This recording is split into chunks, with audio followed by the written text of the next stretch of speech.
Pai, nós te agradecemos por essa noite, por essa palavra viva e por tudo que vai acontecer a partir da liberação dela.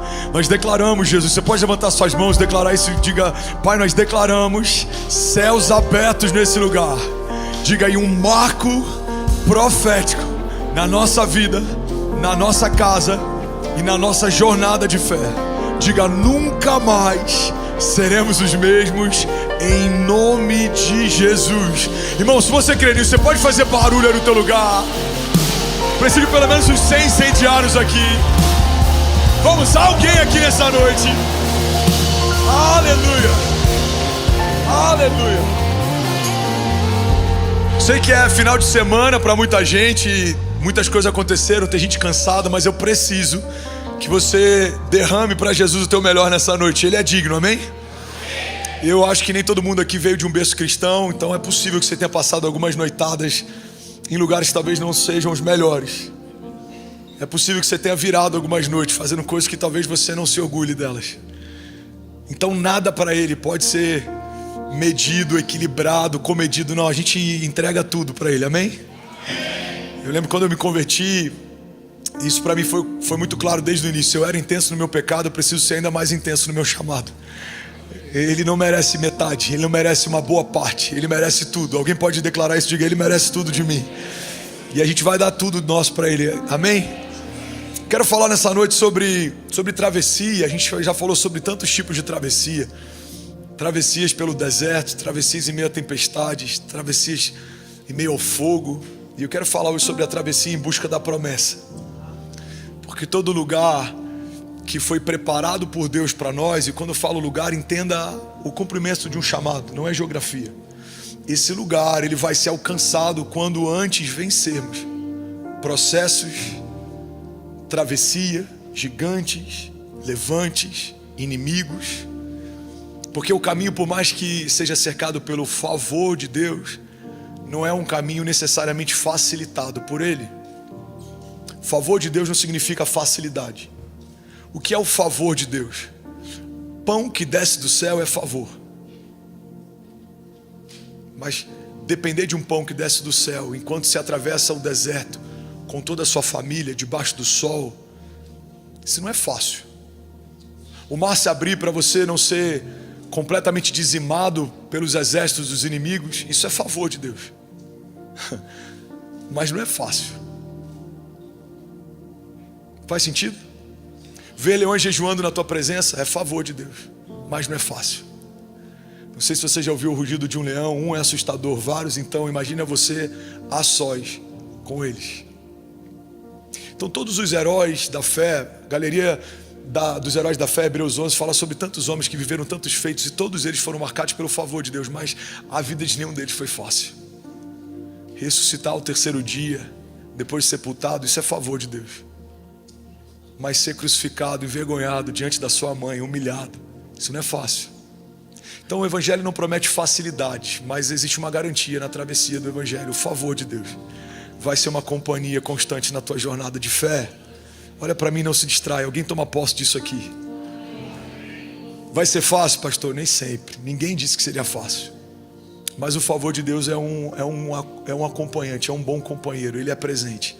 Uma das promessas que Ele nos fez é: eu estarei com vocês todos os dias. E é sobre isso que eu quero falar hoje.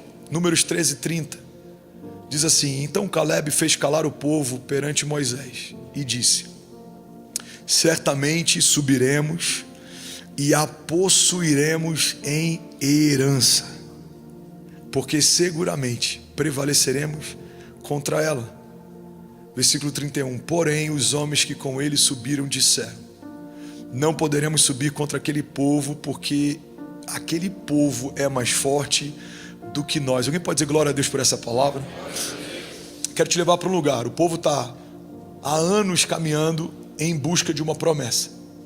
Eles têm a promessa, conhecem o Deus da promessa, viveram livramentos, vivem em favor de Deus, mas agora estão diante da terra prometida e eles têm medo, porque, guarda isso aqui, irmão, você pode viver a vida inteira em busca de uma promessa, mas quando chega a hora de conquistá-la é assustador. Falo isso com propriedade. te empurram profeticamente para um lugar. Tem estações que tudo acontece, parece que está fora de controle, mas na verdade, enquanto parece que está tudo desmoronando, pode estar tudo profeticamente se encaixando. Mas ainda assim, quando chega a hora de tomar posse, é assustador. É como alguém que ama a sua namorada, que se torna noiva, mas no dia do casamento, irmão, frio na barriga. Quando houve a marcha nupcial, meu Deus do céu, é de verdade, está acontecendo. É como alguém que vai se tornar pai. Todo mundo aqui é maduro para entender que a noite em que a criança foi concebida, ou o dia, ou a tarde, ela é cercada de alegria, amém, gente? Alguém pegou a chave aqui ou não? Mas quando chega a semana do nascimento do bebê, e quando a bolsa estoura, você se preparou para isso, você desejou isso, começou isso, mas quando chega a hora de tomar posse da promessa, tem ansiedade, preocupação, é uma série de emoções. Agora a gente está falando de um povo que por 40 anos viu Deus enviar comida do céu. Alguém já viu Tá Chovendo Hambúrguer, aquele filme? Irmão, aquilo ali nada mais é do que o povo viveu. Não é louco a gente ver aquilo, ver uma animação e falar, cara, que loucura. É isso que eles viveram. Eles viram Deus alimentando eles no deserto. As roupas não se gastavam, os calçados não se desgastavam. Mas ainda assim, quando chegam diante da terra prometida, existe medo, preocupação. E é sobre isso que eu quero pregar nessa noite. Alguém consegue ouvir 20 minutos dessa mensagem aqui? Então é nesse contexto que eu quero te levar. Imagina que você está no meio do povo. Os espias voltaram.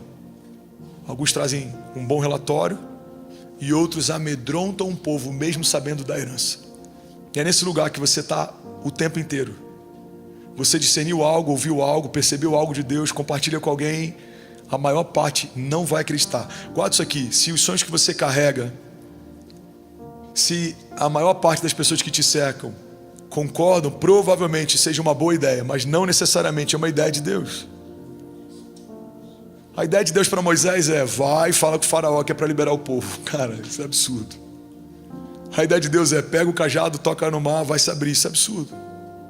A ideia de Deus é, Pedro, como eu falei no último culto, lança um anzol e vai vir da boca de um peixe a provisão. Pedro precisava de ouro, não de peixe, mas de dentro da boca do peixe veio o ouro. Isso é absurdo. E várias outras vezes que várias outras coisas aconteceram de forma inusitada. Agora, quando todo mundo concorda com algo, você pode, não vou generalizar, mas você pode estar diante de um problema. Pode ser uma boa ideia sua, que não necessariamente o céu aprova. Um grande exemplo disso é Babel. Vários homens reunidos em torno de uma ideia, todos tinham unidade, estavam alinhados e tinham um bom projeto, mas Deus não se agradou do que viu. Agora, Atos 2 fala a respeito de um povo que é muito menor do que o povo que viu Jesus. A Bíblia diz que quando Jesus diga, olha, não saiam, permaneçam até que venha sobre vós, e dias depois, quando Atos 2 acontece, dezenas daquelas pessoas que ouviram Jesus falar, desistiram de esperar e foram embora. Irmão, a travessia em busca da promessa é o que separa meninos de homens, mas é o que também testa a nossa convicção, porque quem sabe o que espera, espera. Mas quem duvida do que se espera, em algum momento desiste de esperar. Será que de fato é Deus? Será que é de Deus? Será que vai acontecer? E quando esses serás começam a ter acesso à nossa mente, a travessia fica pesada e a gente começa a aceitar como uma boa ideia desistir. Então é nesse lugar que a gente está. Alguns espias trazem uma série de serás, mas alguns homens se lembram da promessa. E fica tão nítido quem confia na promessa e quem começa a duvidar dela. Por quê? Porque as suas escolhas definem aonde está firmada a tua fé. Se a sua escolha é avançaremos, conquistaremos, significa que a sua fé está firmada na promessa. Se a sua escolha é retrocederemos, desistiremos, significa que a tua fé talvez estava firmada só em uma expectativa, mas não numa promessa. Faz sentido? Estou há 15 anos esperando gerar filhos, pastor. Você ainda crê? Ainda creio. Então você está firmado numa promessa. Estou um ano lutando contra essa doença. Você ainda crê? A travessia testa, irmão, nossa motivação e também a nossa fé. Tem coisas que talvez a gente não conquiste, mesmo que a gente morra esperando por elas, mas é melhor morrer esperando do que desistir e não esperar. Tem pessoas que aguardaram por uma cura que talvez não se manifestou. A gente não entende o porquê. Mas se em algum momento eu tiver que lutar para sobreviver e o Senhor não quiser me poupar, que eu morra crendo, mas não desista de crer enquanto espero. Faz sentido? Porque quando chegar diante dele, a gente não vai ter isso sendo imputado como juízo. Não, você creu até o fim. Você aguardou até o fim. Vocês estão comigo? Então vamos junto, não desanima. Números 13, primeira parte desse texto. Então Caleb fez calar o povo perante Moisés. Primeira coisa, irmão, quando você está atravessando algo em busca de uma promessa, você vai ter que calar algumas vozes. Se você não calar essas vozes, em algum momento essas vozes começam a se tornar conselho. E a pior coisa que pode acontecer para alguém é ouvir conselhos de alguém que não te empurra para o teu destino profético. Se Jesus tivesse ouvido o conselho de Pedro, a redenção não teria se manifestado. Pedro aconselha Jesus e é um bom conselho, é um conselho pautado em zelo, é um conselho de alguém que amava Jesus. Ele fala: Jesus, de forma alguma a gente vai permitir que você seja entregue. E aí Jesus, a partir de um bom conselho, reage dizendo: para trás de mim, Satanás. Nem todo bom conselho me empurra para o meu destino profético. Faz sentido? Então a gente precisa entender, irmão, que tem momentos que a gente vai ter que calar algumas vozes. Vozes de condenação, vozes de acusação, vozes de calúnia, mas também vozes que têm como principal propósito nos poupar de uma travessia que custa muito ou custa tudo. Talvez se a minha mãe, como mãe, tivesse visto toda a história, ela me aconselharia no início do meu chamado, talvez a não me envolver com o meu chamado. Talvez se eu soubesse todo o destino que o Benício tem pela frente, ou a Cecília ou a Chloe, como pai que ama, tentaria poupá-los de toda a travessia. Por quê? Porque eu não só vi o fim, eu vi o meio. É por isso que muitas vezes Deus te revela parte do fim, mas não te revela nenhuma parte do meio. Porque se soubéssemos toda a travessia, abortaríamos muitas promessas. A Bíblia diz que quando Deus fala com Abraão, o convite dele é: sai do lugar que você está e vai para o lugar que eu te mostrarei. O lugar novo não é revelado, mas o lugar que não é mais para estar, é claro, não é mais aí, não é o teu lugar, não é a tua geografia, sai da tua parentela. Então Abraão não sabe o que vem no meio do caminho, mas Abraão foi chamado para ser pai de multidões. No meio do caminho tem deserto, no meio do caminho tem gigantes, tem inimigos, no meio do caminho tem provação, no meio do caminho tem um filho, fruto de uma precipitação, mas no meio do caminho também tem um filho gerado de uma promessa. No meio do caminho tem Isaac, e tem aquela montanha que assistiu um pai levar um filho para sacrificá-lo como se fosse o próprio cordeiro. Uma montanha testemunhou a fidelidade de um homem que clamou por anos para ter algo e que quando Deus pediu não hesitou em entregar. Então o meio do caminho de Abraão tem muitas coisas. O final do caminho é pai da fé, mas o meio do caminho é assustador se a gente soubesse antes de começar a caminhar. Então, irmão, guarda isso aqui. Muitas vezes você vai ter a revelação de duas partes, como começa e, se você for fiel até o fim, como termina. Mas você não tem ideia do que você vai ter que enfrentar no meio do caminho. Pedro encontra Jesus, as redes vazias, ele está frustrado, ele fala para lançar as redes, ele lança, as redes quase se rasgam, os barcos quase afundam. Aquele é o primeiro momento, é o ato 1 de uma história extraordinária de um apostolado. Qual que é o final da história? Uma igreja primitiva, o apóstolo de Cristo de algo novo, alguém que está como um fundamento de uma nova aliança, alguém que vai ver enfermos sendo curados à distância da sua sombra. Mas o que vem no meio do caminho? Ele é aquele que vai negar Jesus 3 vezes. Ele é aquele que vai sumir no meio do cenário da crucificação, porque tem medo de viver o que Jesus estava vivendo. Então entenda, somos em vários momentos da nossa história como Pedro que ainda pesca e as redes estão vazias. Somos em vários momentos da nossa história como Pedro que caminha e a nossa sombra cura. Mas também somos em vários momentos da nossa história o Pedro que nega, o Pedro que foge, o Pedro que tem medo. Faz sentido? Então a primeira parte que me chama a atenção nesse texto é: então Caleb fez calar o povo perante Moisés. Fala comigo, eu preciso calar as vozes que não são a voz de Deus. Diga: toda voz que não é a voz de Deus não tem espaço na minha jornada. E aí vem a segunda parte, ele diz assim: certamente subiremos e possuiremos em herança. Irmão, aqui tem um homem que tem certeza do que vai viver porque tem confiança em quem prometeu. Tem duas chaves aqui. Ele diz, possuiremos em herança, ele diz certamente. Ou seja, é certo, não tem dúvida, não tem margem, não tem erro, não tem como. Se Deus prometeu, Ele é fiel para cumprir o que prometeu. A Bíblia diz que Ele é poderoso para fazer infinitamente mais do que tudo que pedimos ou pensamos.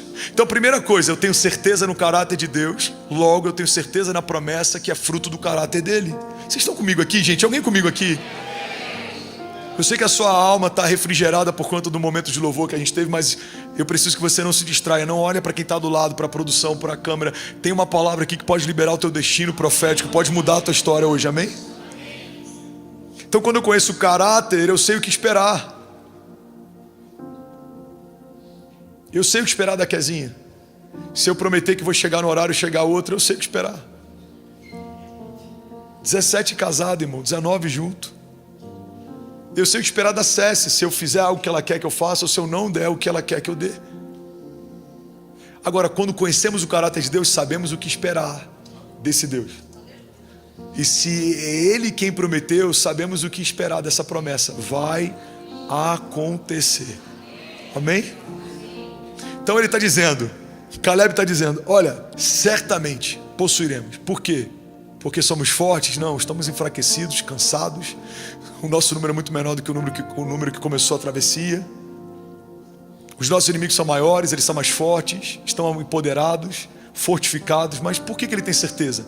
Porque a garantia dele não é a circunstância facilitada, mas é o favor do Deus que prometeu. Não é sobre a facilidade, irmão, é sobre o favor de quem te chamou. Não era fácil. Gideão com 300 venceu vários exércitos. Ele começou com 30 mil. Deus disse, tem gente demais. Senhor, mas vai ser mais fácil com 30 mil do que com 300. Sim, vai ser mais fácil. Mas o meu favor opera nos 300, não nos 30 mil.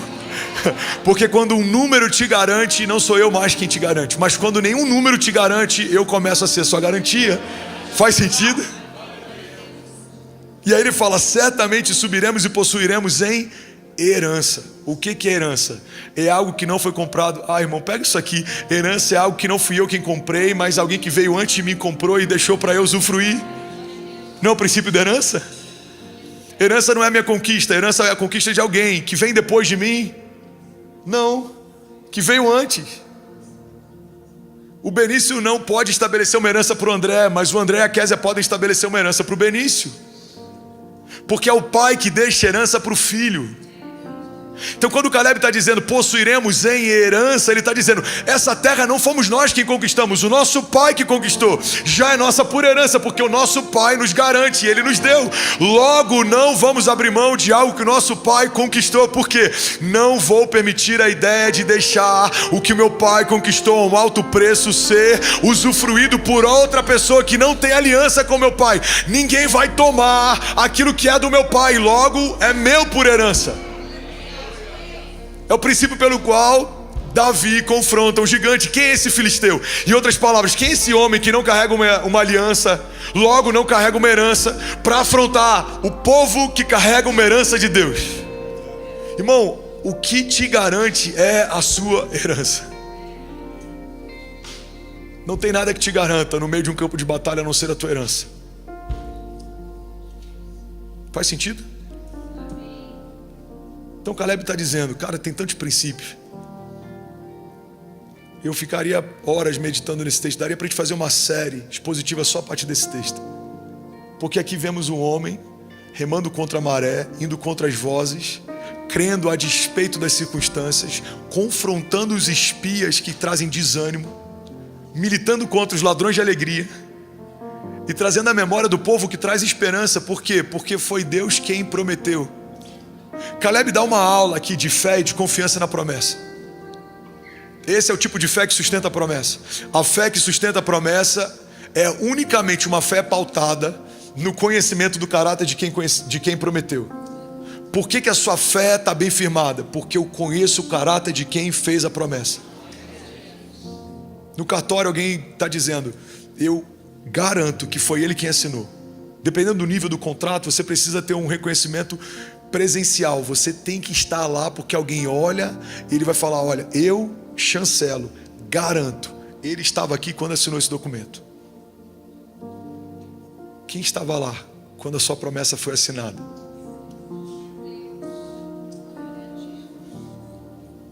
Quem estava lá? O Pai estabeleceu uma promessa. O Filho é quem garante a promessa. Porque a palavra de Deus diz que todas as promessas temos nele o sim, e por meio dele nós dizemos amém. Assim seja. Então o Pai estabeleceu a tua promessa, o Filho sustenta a tua promessa, e a partir do Espírito Santo você vai viver a tua promessa. Jesus, vamos para Jesus, vamos voltar à nova aliança, Novo Testamento. Ele fala, eu preciso ir para o Pai, porque se eu não for, o Espírito não virá sobre vós.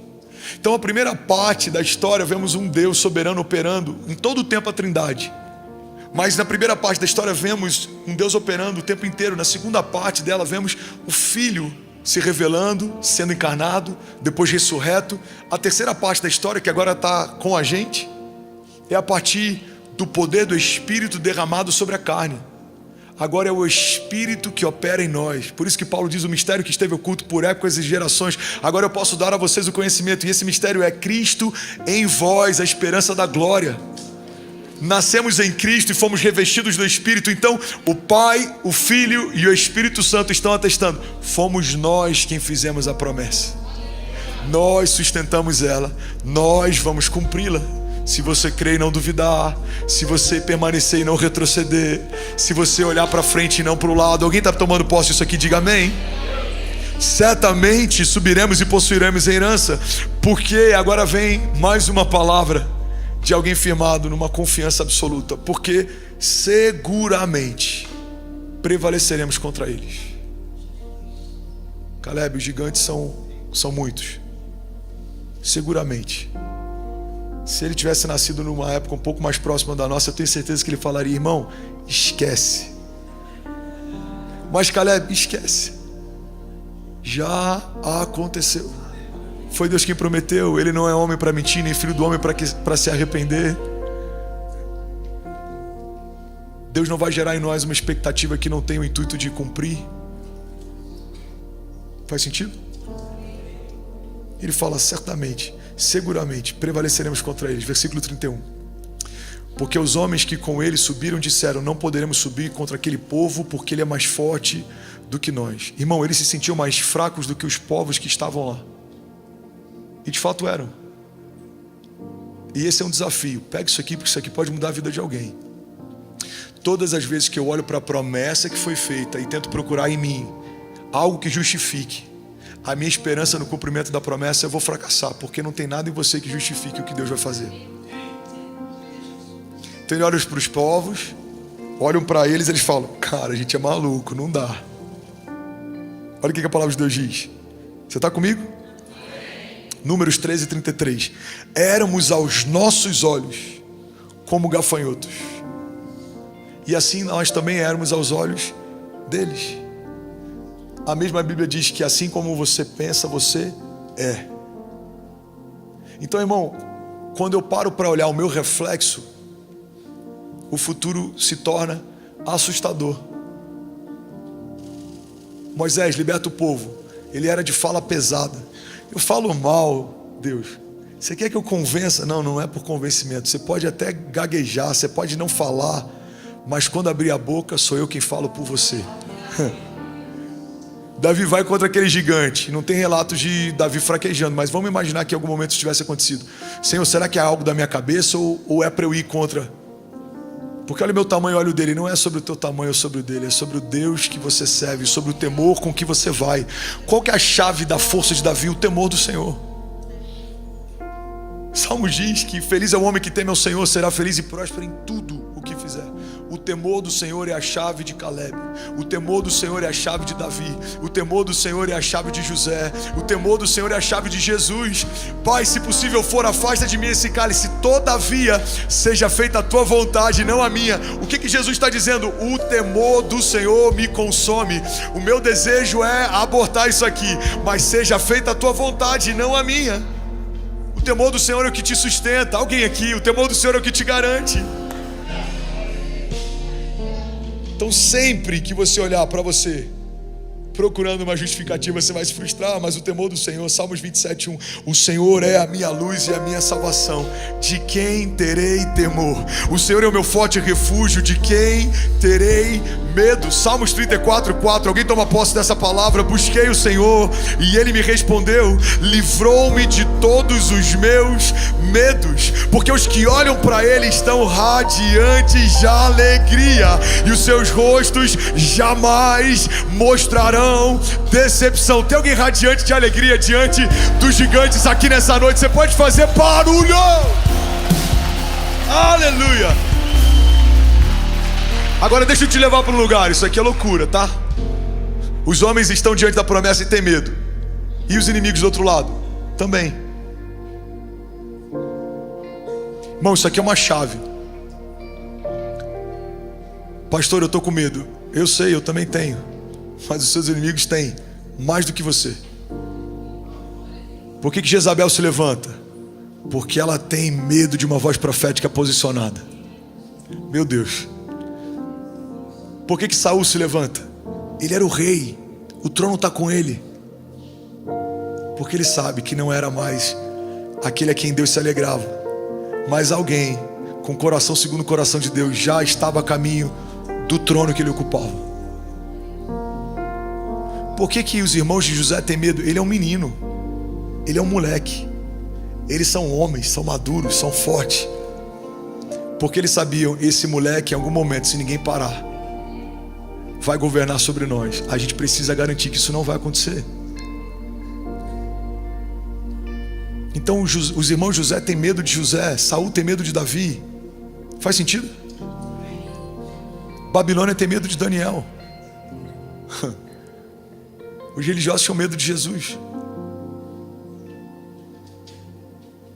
O imperador tinha medo de Paulo. A Bíblia diz que quando eles chegavam nas cidades, o povo dizia, estão chegando aqueles que estão transtornando o mundo. Irmão, o evangelho se tornou transtorno. Por quê? Porque mudou a cultura vigente. Colocou em xeque o governo local. Eles eram uma ameaça a um sistema estabelecido. Todas as vezes que algo se estabelece e ameaça um sistema, o sistema vai destruí-lo, para que ele não destrua um sistema. Quantas vezes a gente viu, por exemplo, na política, uma voz se levanta. A gente viu agora, acho que 2 ou 3 pessoas nesse ano foram assassinadas, porque era uma voz de um cenário político, e foram assassinados de forma encomendada pela oposição. Por quê? Porque hoje ele é só candidato, mas se ele assume o governo, esse cara pode mudar a história. Faz sentido? Então entenda, os seus inimigos têm mais medo de você do que você tem medo deles. Por quê? Porque eles já viram o final da história, você só conhece uma parte dela. Irmão, pega isso aqui. É muito comum, talvez mais comum do que você imagina. Quem te vê, quem me vê, consegue ver o potencial que a gente carrega. A gente não consegue, porque a gente tem uma limitação quando olha para nós mesmos. Então eles olham e falam, meu irmão, se não parar isso daí, eu já vi no que vai dar. José talvez ache que a parte mais incrível dele é uma capa colorida que ganhou do pai. Os irmãos sabem que a parte mais incrível dele é que eles sonham que os irmãos não sonham. A Bíblia diz que quando ele compartilha o sonho, passam a odiá-lo ainda mais. Por que já havia animosidade? Porque ele tinha uma capa colorida. Mas isso não foi motivo para ninguém matá-lo, escravizá-lo ou vendê-lo. Mas quando eles perceberam que José sonhava e eles não, quando Saul percebe que Davi tem cheiro de unção de rei e ele não mais, Icabode, a glória de Deus se foi. E quando o Icabode se manifesta, o que vai ser percebido? O cabode, o peso da glória, a presença. Quem carrega a presença é perseguido por quem não carrega ou não carrega mais. Cara, eu sinto o temor do Senhor aqui. Alguém está recebendo essa palavra? Pessoal da câmera, fica ligado. Se tiver alguém aí dormindo ou distraído, dá um zoom em mim aqui para ninguém de casa falar, meu Deus, estava... Mas eu preciso terminar o que eu comecei. Essa palavra aqui, ela é poderosa. Aleluia, bendito seja o Senhor. Aleluia. Eu sinto o temor do Senhor aqui. Aleluia. Os inimigos já entenderam o teu potencial. Agora pensa, um povo 40 anos caminhando no deserto, comendo só pão e aves. Irmão, como é que é aquele hambúrguer do McDonald's que é com frango? É o McChicken. Você sabe que o primeiro McFish, ele começa em Jesus, né? Ele multiplica pães e peixes e todo mundo comeu aquilo aquele dia. O primeiro McChicken acontece na travessia. Os caras só comem pão, aí enjoa, fala: Senhor, o povo está enjoado de pão. Aí as aves começam a voar abaixo para que eles possam comer.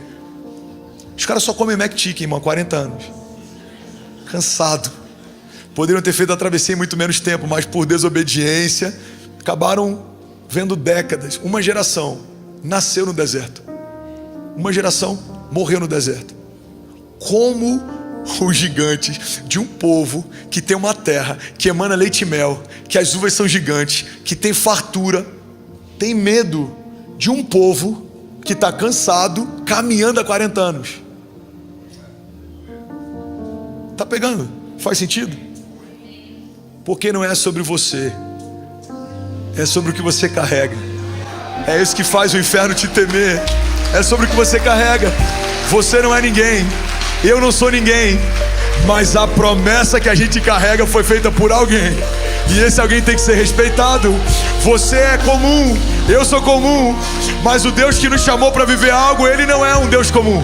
Eu sou ordinário, você é ordinário, mas a promessa que foi feita sobre você é a promessa de um Deus extraordinário. Você é natural, eu sou natural, mas as promessas que você carrega são promessas de um Deus sobrenatural. Vamos, alguém aqui nessa noite. Aleluia! Então eles viram o que você não viu. Vamos para a Bíblia? Josué 2:9. Olha o que a prostituta Raabe diz para eles: eu sei que o Senhor deu a vocês essa terra. Vocês nos causaram um medo terrível, e todos os habitantes desta terra estão apavorados por causa de vocês. Pois temos ouvido como o Senhor secou as águas do Mar Vermelho perante vocês quando saíram do Egito, e aquilo que vocês fizeram a leste do Jordão com Seom e Og, os dois reis amorreus que vocês aniquilaram. Quando soubemos disso, o povo desanimou-se completamente. E por causa de vocês, todos perderam a coragem. Pois o Senhor, o seu Deus, é Deus em cima dos céus e é Deus embaixo da terra. Você pode celebrar Jesus no seu lugar. Aleluia. Cara, isso aqui é muito forte. Perspectiva deles: a gente está 40 anos, irmão, 40 anos, a gente está cansado, a gente está frustrado. Agora a perspectiva do povo que vai ser conquistado: irmão, faz 40 anos que a gente ouve o que o Senhor tem feito por vocês. Os meus avós ouviram o que o Senhor fez por vocês quando saíram do Egito. Os meus pais ouviram o que vocês fizeram contra os inimigos. Os meus pais ouviram quando vocês aniquilaram os reis que se levantaram contra vocês. Ou seja, de um lado tem um povo: estamos enfraquecidos há 40 anos. De outro lado tem um povo: há 40 anos nós tememos que esse dia chegasse, mas chegou o dia.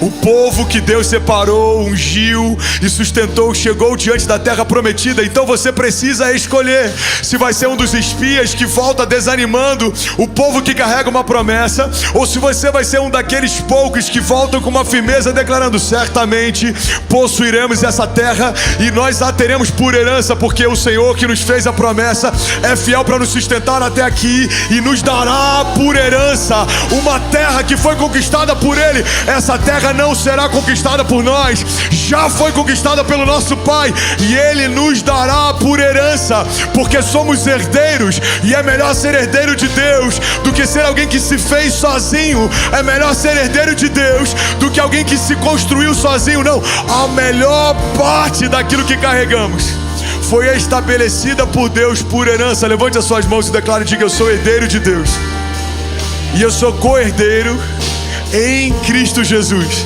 Diga: a melhor parte daquilo que eu carrego não tem a ver com o que eu vou conquistar.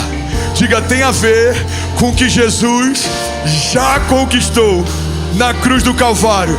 Porque a minha força não está firmada na minha performance atual, mas está garantida na performance final de Jesus. O meu rei morreu de braços abertos.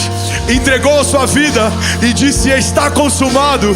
Mas ao terceiro dia, quando ele voltou dos mortos, algo novo se estabeleceu.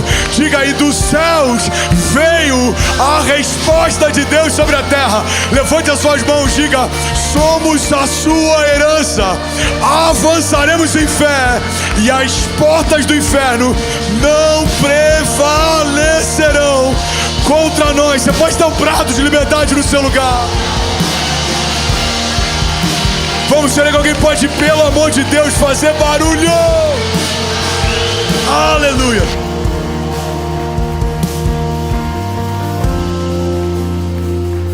Aleluia. Alguém pode celebrar Jesus mais forte.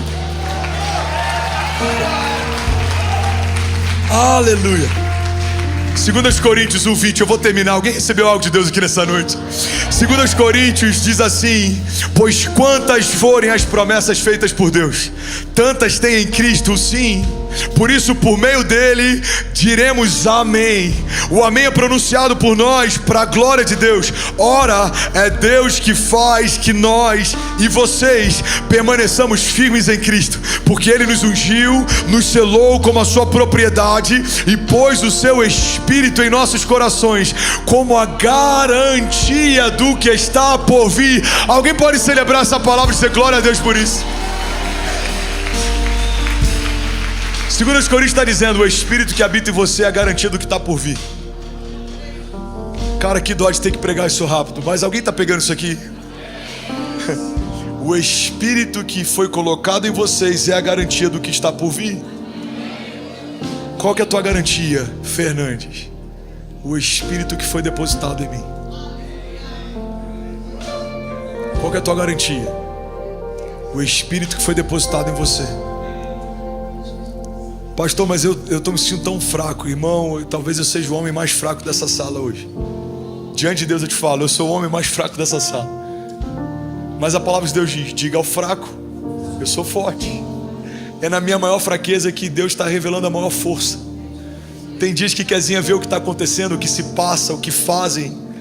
Ela fala: não sei como é que você está conseguindo, amor. Eu estou no meu pior momento, eu estou enfraquecido, mas eu estou vivendo a maior expressão da fortaleza de Deus em mim. Por quê? Porque o Espírito de Deus em mim é a garantia do que está por vir. Faz sentido? Falei com o time hoje na vinda para cá. Segura aí, meu lindo, me ajuda. Falei com o time na vinda para cá. Eu falei: time, eu preciso de cobertura. Eu só tenho 2 frases, não tenho sermão e o dia hoje foi mal.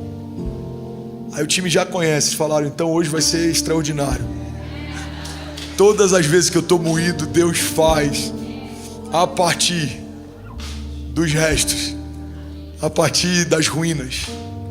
Como Esdras 3, o povo voltando para uma terra destruída, mas eles pegam as ruínas e usam ela como matéria-prima para reconstruir o altar e começam a adorar a Deus no meio de uma terra devastada. Assim tem sido a minha estação, reconstruindo o altar de adoração, voltando à essência em muitas coisas, tendo a oportunidade de fazer algo diferente, novo, sem resquícios. Por quê? Porque tudo que eu tenho são as ruínas do que vivi e construímos. Mas é a melhor matéria-prima para reconstruir e recomeçar. Porque Deus está fazendo uma coisa nova. Alguém recebe isso aqui em nome de Jesus? Deus está fazendo uma coisa nova. Vocês não percebem? Aleluia. Romanos 8:17. Se somos filhos, então somos herdeiros. Herdeiros de Deus e co-herdeiros em Cristo.